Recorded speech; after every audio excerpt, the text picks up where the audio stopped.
బంధమంటూ ఎరుగని బాటసారికి అనుబంధమై వచ్చింది ఒక దేవత.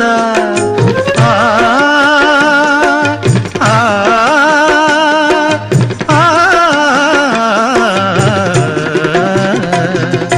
బంధమంటూ ఎరుగని బాటసారికి అనుబంధమై వచ్చింది ఒక దేవత.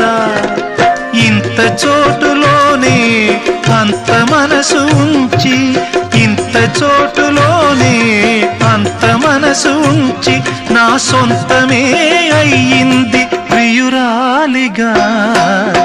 ముద్దబంతి నవ్వులో మూగ బాసలు, మూసి ఉన్న రెప్పలపై ప్రేమ లేఖలు.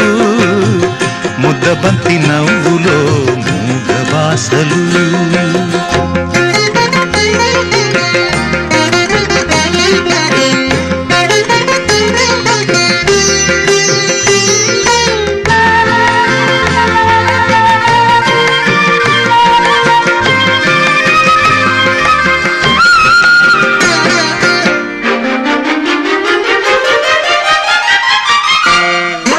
అందమైన తొలిరేయి స్వాగతానికి మౌన గీతమై